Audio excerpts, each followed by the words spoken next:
l'idéologie managériale est devenue la nouvelle idéologie dominante de notre temps.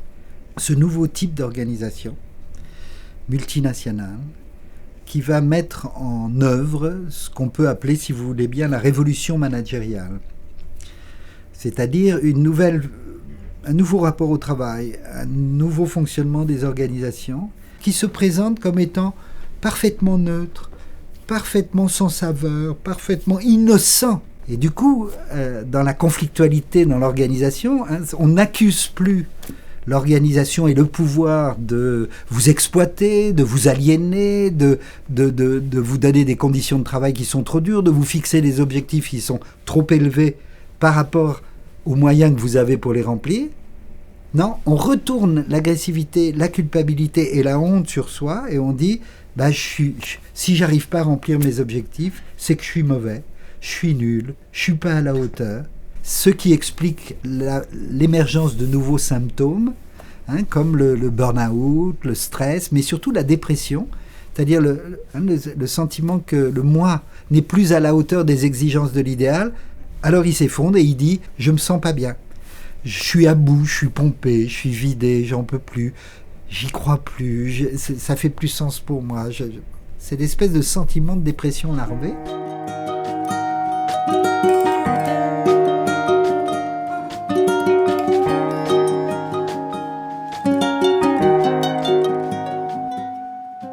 Il faut comprendre la transformation du capitalisme depuis une trentaine d'années et un phénomène tout à fait majeur qui est la déterritorialisation du capitalisme financier par rapport à la territorialisation du capitalisme de production.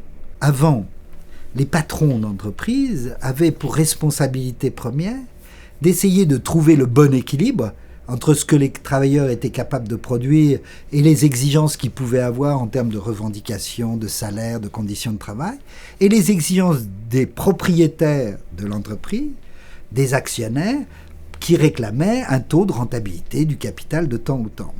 Depuis les années 80, c'est-à-dire depuis qu'il y a eu la dérégulation au niveau du capitalisme financier, on a vu les actionnaires réclamer 10, 12, 15, 20% de rentabilité annuelle, alors que la production n'augmenterait pas tant. Où s'est passée la variable d'ajustement ? La variable d'ajustement, ça a été le travail. C'est-à-dire de faire des gains de productivité. Et toute cette révolution managériale, c'est pour améliorer la productivité en réduisant, avec cette exigence du toujours plus, et cette exigence de vouloir produire plus avec moins. Moins d'effectifs, moins d'investissement en termes d'amélioration de la production, etc. C'est-à-dire que le capitalisme peut être détruit plus aujourd'hui pour pouvoir produire que ce qu'il n'apporte de valeur supplémentaire. J'en veux 3 indices. La planète et les ressources naturelles. Ce modèle économique est en train de détruire la planète. Deuxième exemple, la crise financière. La crise financière a montré aujourd'hui que c'est plus le travail et la production qui permet de gagner de l'argent, c'est l'argent qui fait travailler l'argent. Et qu'on gagne plus d'argent en faisant travailler l'argent qu'en faisant travailler des travailleurs pour produire des biens et des services qui vont permettre de gagner de l'argent. Et donc la crise financière a montré combien le capitalisme financier est en train de détruire l'économie réelle, de détruire l'économie de production, de détruire l'économie territorialisée encore sur les usines, les bureaux, etc. Donc ça, c'est le deuxième indicateur. Et le troisième indicateur, c'est justement ce mal-être au travail. Il y a quelque chose de destructeur pour les gens, pour les travailleurs, dans ce modèle-là. Ils tombent malades, ils vont pas bien, ils sont déprimés.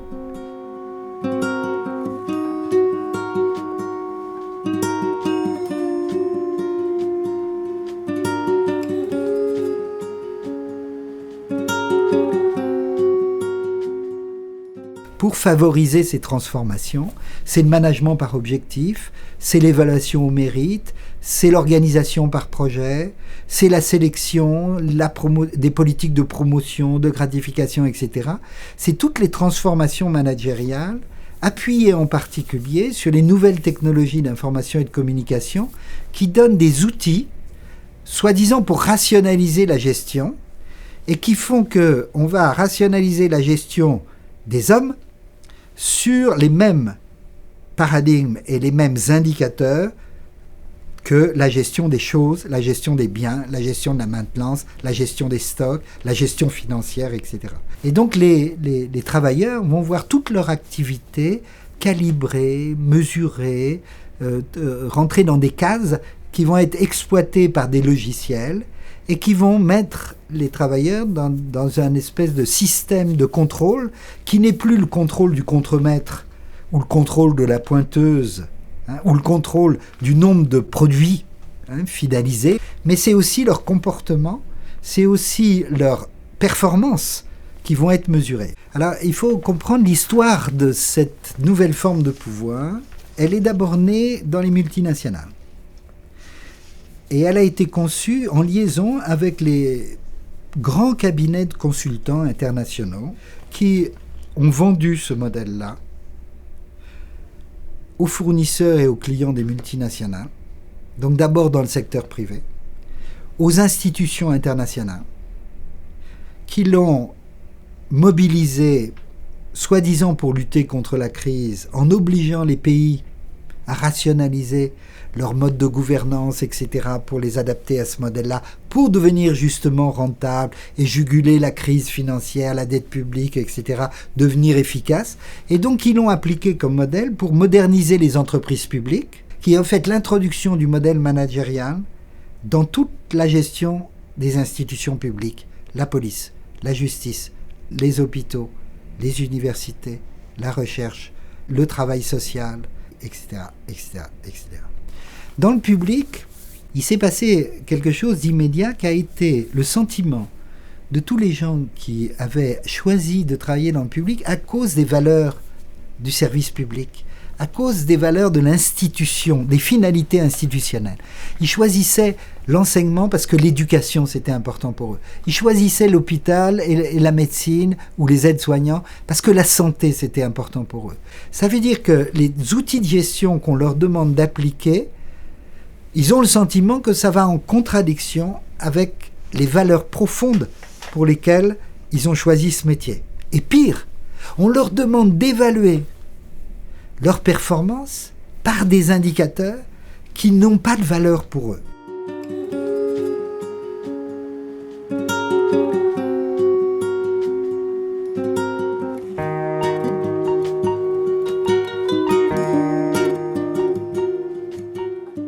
Il y a une corrélation étroite entre le développement de cette révolution managériale, de ces nouvelles formes de gestion, et l'émergence de nouveaux symptômes du côté de la santé au travail et de la souffrance au travail, et les appellations de ces symptômes ont varié dans le temps. Et on s'est rendu compte que quand on désignait ce mal-être par la question de la souffrance, on psychologisait un problème qui est un problème social. On médicalisait un problème qui est un problème organisationnel, institutionnel, un problème de management, etc. Risque psychosocial, c'est parfaite expression de la novlangue managériale, parce que ça neutralise la question de la violence, ça neutralise la question de la souffrance, ça neutralise la question de savoir qui est responsable. C'est des risques. C'est des risques, alors on ne sait pas, des risques pour qui, pour la société, pour l'entreprise, pour l'individu, pour la planète, bon. Et psychosocial, c'est très intéressant parce que ça met bien l'accent sur le fait que le phénomène est psychosocial. Psychologique parce qu'il renvoie à l'individu, à son intériorité. Sociologique parce qu'il renvoie aux conditions de travail, à l'entreprise, au mode de gouvernement, etc. Et en même temps, psychosocial, tout le monde peut l'utiliser parce que ça dit rien, ça dit tout et ça dit rien. C'est-à-dire, ça ne gêne personne. Donc tout le monde a pu l'utiliser et on s'est mis d'accord sur cette appellation à la fois neutre, neutralisée et neutralisante. Au niveau psychologique, ça se traduit par un clivage. Il y a eu une partie de moi qui s'adapte aux exigences de l'entreprise, c'est l'adaptabilité, la flexibilité, la mobilité, etc. Et je me défonce pour remplir mes objectifs, etc. Et ça, c'est mon moi organisationnel, si vous voulez, pour aller vite. Et puis j'ai un autre moi, mon vrai moi. Mon vrai moi qui n'est pas celui-là. Mon vrai moi, c'est d'avoir du temps, de ne plus être dans la culture de l'urgence, mais d'avoir du temps pour faire ce que j'aime faire. C'est de penser qu'au travail, mais de penser aussi à ma famille, à mes enfants, à mes amours, la vraie vie, quoi. Et petit à petit, ce vrai moi s'étiole à partir du moment où l'autre moi prend de l'ampleur, ou alors c'est l'inverse. Les gens désinvestissent et disent mais c'est pas ça la vraie vie, et disent il faut que je parte. Sauf que une des difficultés, c'est qu'il n'y a pas beaucoup ailleurs qu'ici.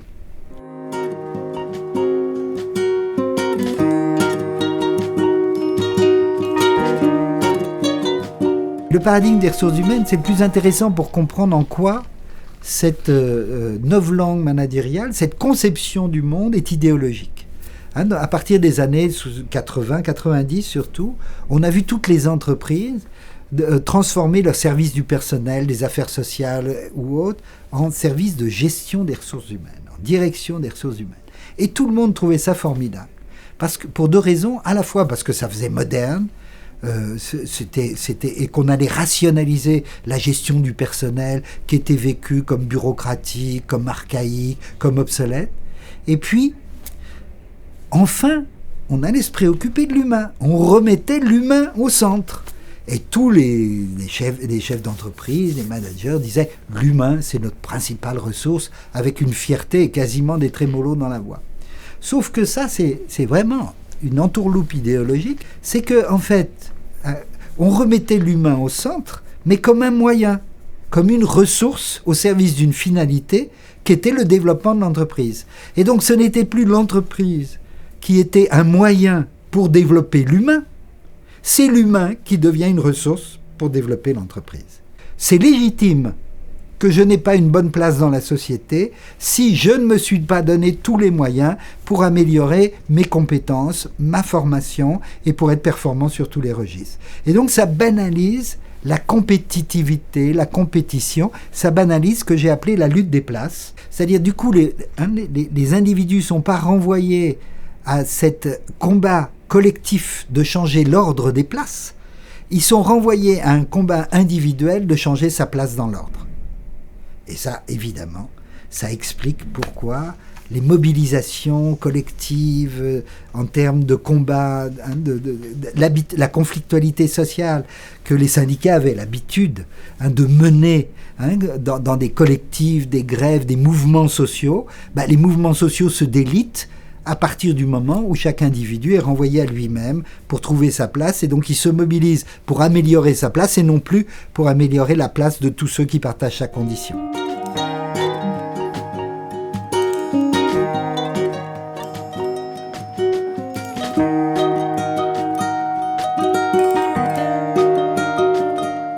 S'il reste encore un lieu où on peut mettre en place une critique un peu sérieuse de ce modèle-là et arrêter de banaliser cette idéologie, ces mécanismes de gestion comme s'ils étaient totalement neutres, objectifs, transparents et qu'ils ne portaient pas en eux-mêmes une conception du monde et une certaine vision de l'homme en société.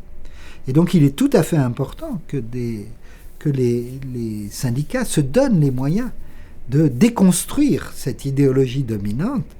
Donc il faut redonner au niveau des confédérations de l'analyse théorique sur la question du travail et pas seulement sur la question de l'emploi, et de repenser la critique du système capitaliste, non pas du capitalisme industriel, mais du capitalisme financier d'aujourd'hui. Et donc ça veut dire quoi ? Ça veut dire développer des espaces de réflexivité et d'action à l'intérieur des organisations pour pouvoir mettre en commun l'analyse des conflits que l'on vit et passer au niveau de la mise en critique des formes d'organisation et des outils de gestion qui mettent en conflit, ou des pratiques de management qui mettent en conflit les travailleurs. Donc à la fois de l'affronter sur ces 4 registres dont je parlais tout à l'heure, c'est-à-dire le niveau macroéconomique, le niveau idéologique, le niveau du management interne et des réorganisations dans l'entreprise, et le niveau psychologique. Et de faire le lien donc entre les conflits vécus au plus près du terrain et les contradictions de l'organisation dans laquelle ils sont, pour qu'on retrouve une capacité d'action collective au sein de l'organisation, sur l'organisation, pour lutter contre l'individualisation, contre l'isolement, contre la psychologisation, contre l'intériorisation des contradictions, etc. C'est-à-dire ce sentiment d'intérioriser le fait qu'on est responsable du fait qu'on n'arrive pas à travailler, ou qu'on n'arrive pas à remplir ses objectifs, ou qu'on n'est plus adapté aux exigences, qu'on n'y arrive plus, qu'on est pompé, qu'on est vidé. Donc de ne pas en faire un conflit, et que ça ne se traduise pas en symptômes somatiques et psychosomatiques, mais que ça se traduise en remise en question des modes de management, des réorganisations et des outils de gestion qui empêchent en fait de faire correctement son travail. Les militants syndicaux, ils ne peuvent pas tout faire et agir aux 4 niveaux. Mais il y a des niveaux significatifs sur lesquels ils peuvent vraiment agir, et c'est là où ils ont besoin de formation et de soutien. Et donc je pense que les syndicats ont un rôle absolument majeur de redonner aux travailleurs et aux militants syndicaux des raisons d'espérer, des raisons de lutter, redonner du sens.